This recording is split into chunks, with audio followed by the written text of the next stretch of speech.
Today, I want to talk about how the shorts are currently in disbelief, not just with what's going on in the wider market and how more hedge fund bankruptcies will be coming, but how they're trying to do everything in their power to convince you that synthetic shorting doesn't exist. So stay tuned and let's make some money. And now I'll dive straight in with the key information. So, Jabin tweeted saying we're all just conspiracy theorists according to Jim Chanos. But remember, many conspiracy theorists and conspiracy theories turn into conspiracy facts, and this is no different. So it's naked shorting is basically, while it exists technically, it's not something coming from the hedge funds. And B, it's very, very small and usually is explainable due to back office errors or clerical misdeeds, and it's almost always cleared up.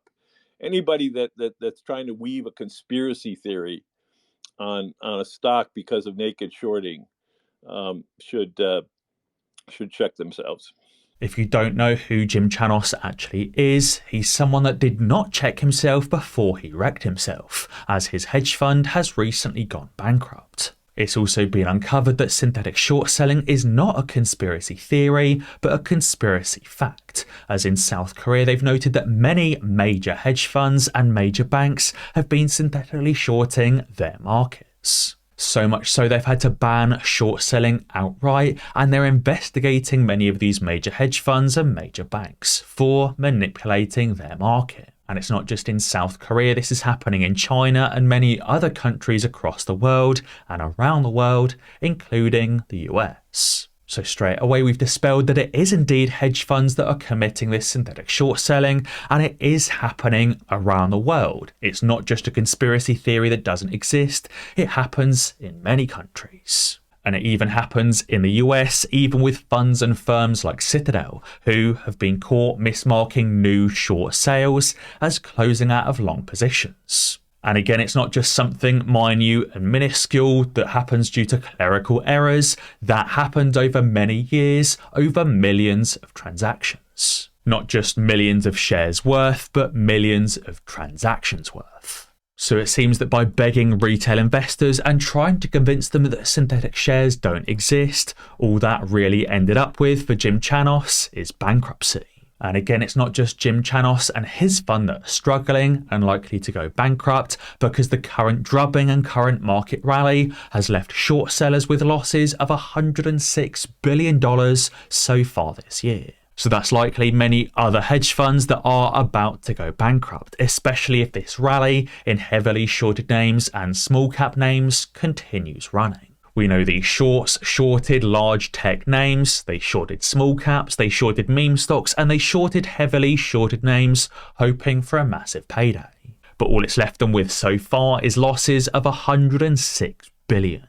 So let's also go through and recap some of the stocks where they're taking the largest losses. These are stocks we've discussed before on the channel, like Coinbase, Affirm, Carvana, Upstart, and many others. We've had Coinbase run from $69 to over $150. We've had Affirm run from $16 to over $46. Carvana from $25 so far to $52. These are those heavily shorted names where these hedge funds are losing hundreds of billions of dollars. Tesla is another one of those names that's just about to break out and cause even more damage to these short sellers. Actually, Tesla is one of those stocks in the Millionaire Mindset trading group where we've just been swinging call options. Whittle Dog on his very first trade locked in 100% gains. David also locked in $200 on his Tesla call options, and Kevin locked in nearly $500. These were all trades and profits from those call options from yesterday, and those call options today would be up over hundreds, if not thousands of dollars. Another kind of stock, a small cap stock that's also squeezing the shorts, is cccc. Over the last couple of days, running from around $1.27 per share to up over $8. You'll remember CCCC from my video yesterday where we caught it at $3.48, rode that wave up all day and today for over 100% gains. So if you haven't already, be sure to join the Millionaire Mindset trading group linked in the description below. Many are also in disbelief with exactly what's happening to Citadel. Many out there think Citadel is fine, but the truth couldn't be further.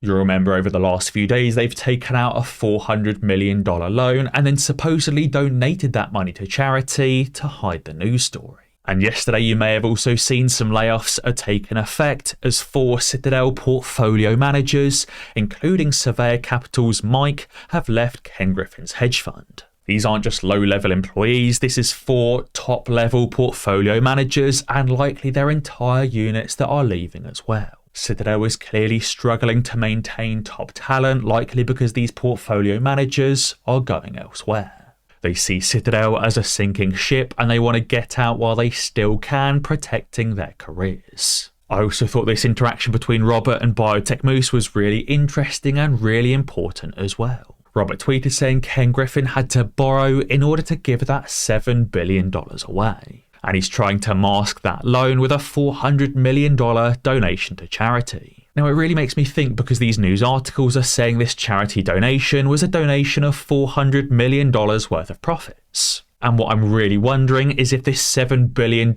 give back was a give back of profits, or was it $7 billion from investors being desperately withdrawn? There's a massive difference between paying out $7 billion in profits and paying out $7 billion in withdrawal demands, especially if they had to borrow $400 million to afford that $7 billion payout. Biotech Moose added saying, yep, it's classic damage control management. Anyone Googling about Ken Griffin and $400 million or Ken Griffin giving away money gets dozens of hits about the donation. All the rest of that news about the $400 million loan is magically covered up, trying to divert attention away from potentially the winding down of its fund. On top of that, it's not just Citadel and Jim Chanos that are panicking because Vlad Tenev also just sold off half of his shares in Robinhood, or specifically nearly half. Again, Vlad Tenev clearly sees that Robinhood is about to collapse and he's also trying to escape the sinking ship, selling off his shares. Again, these short sellers are in more and more disbelief and have been over the last couple of weeks, and that's why they're now trying to sue the SEC. And you may be wondering who's in that association of short sellers or in the association of hedge funds suing the SEC. Well, a full list has just been obtained. It contains 2 Sigma, it contains State Street, it contains Point72, it contains Hudson Bay, it contains Goldman Sachs, Deutsche Bank, DE Shaw, Credit Suisse, Citadel, Bridgewater, Blackstone, BlackRock, and Bank of America. All of those many short sellers like Citadel, like Anchorage Capital, like State Street, like Hudson Bay, like Point72, and all of those other short sellers that desperately need short selling and manipulation in order to thrive. Also, in case you didn't know, I've just introduced a lifetime tier to the Millionaire Mindset Trading Group. If you don't like having monthly fees or don't want to be paying a $60 per month monthly payment, there's a one-time fee of $499. Many of those in the group have already upgraded from this $60 a month tier to that one-off lifetime payment. Now, importantly, remember there's also that 100% guaranteed refund policy. So even if you do take a chance and join just for a month or join at the lifetime payment, but you don't make a profitable trade in 30 days and you don't enjoy it, there's 100% of your money back.